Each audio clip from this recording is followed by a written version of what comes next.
নমস্কার, আমি দেবজ্যোতি। কলকাতা টিভি ডিজিটালে আপনাদের স্বাগত জানাই। এই মুহূর্তে রাজ্য রাজনীতিতে সবচেয়ে চর্চিত নাম হুমায়ুন কবির। 6ই ডিসেম্বর বাবরি মসজিদের শিলান্যাস করেছেন। আগামী 22 তারিখ তিনি নাকি নতুন রাজনৈতিক দল তৈরি করবেন।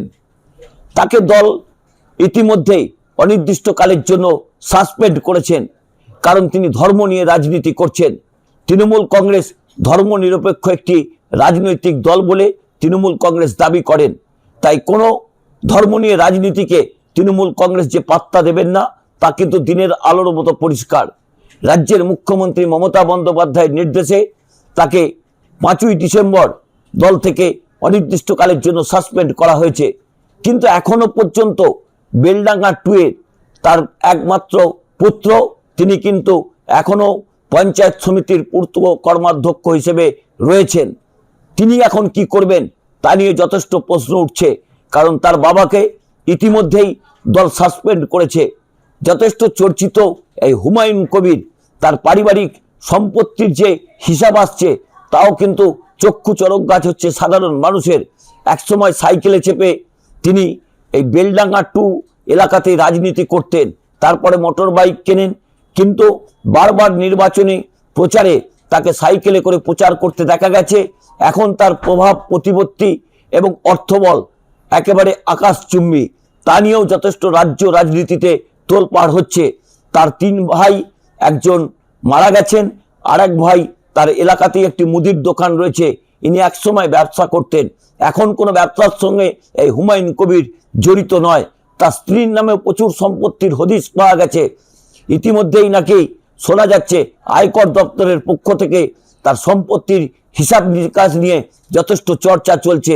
এখন হুমায়ুন কবির আগামী দিনে কতটা রাজনৈতিকভাবে প্রাসঙ্গিক হয়, তিনি আগামী দিনে নতুন রাজনৈতিক দল তৈরি করেন কিনা, নাকি আবারও ক্ষমা প্রার্থনা করে তৃণমূল কংগ্রেসে ফেরেন, নাকি বাবরি মসজিদের মতো বিতর্কিত বিষয়কে নিয়ে যেভাবে কোটি কোটি টাকা তিনি রোজগার করেছেন বলে বেশ কিছু সাধারণ মানুষ অভিযোগ করছেন, সেখানে সংখ্যালঘু মানুষজন অভিযোগ করছেন সংখ্যালঘুদের সেন্টিমেন্ট নিয়ে তিনি যে রাজনীতি করার চেষ্টা করছেন তা কিন্তু দিনের আলোর মতো পরিষ্কার। ইতিমধ্যেই কোটি কোটি টাকা তার কাছে এসেছে, নগদে এসেছে, বিভিন্ন ফান্ড ট্রান্সফার হয়েছে। তিনি একটি ইসলামিক সংস্থার নাম করে সেই টাকা তুলছেন। আগামী যে অর্থবর্ষ রয়েছে, অর্থাৎ 31শে মার্চের মধ্যে ইনকাম ট্যাক্সের কাছে কি হিসাবে এই হুমায়ুন কবির দেন তার দিকেই রাজনৈতিক মহল তাকিয়ে রয়েছে।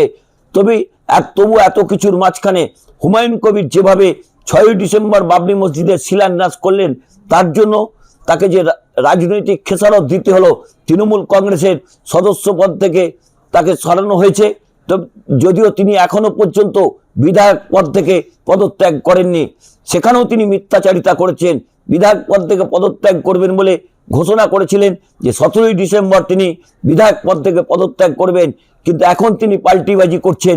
তিনি এখন বিধায়ক পদ থেকেও পদত্যাগ করবেন না বলে জানিয়ে দিয়েছেন, কারণ তিনি এখন বলছেন ভরতপুরের মানুষ তাকে আশীর্বাদ করেছেন। ভরতপুরের মানুষের পাশে দাঁড়াতে, তাদের সুযোগ সুবিধা যাতে ঠিকমতো তারা কাজে লাগাতে পারেন, এবং বিধায়ক হিসেবে তিনি যে সইগুলো করেন সেইগুলো যদি তিনি পদত্যাগ করেন তা সম্ভব হবে না। তাই ভরতপুরের সেন্টিমেন্টকেও তিনি নতুন করে আঁকড়ে ধরে মুর্শিদাবাদের রাজনীতিতে প্রাসঙ্গিক হতে চাইছেন।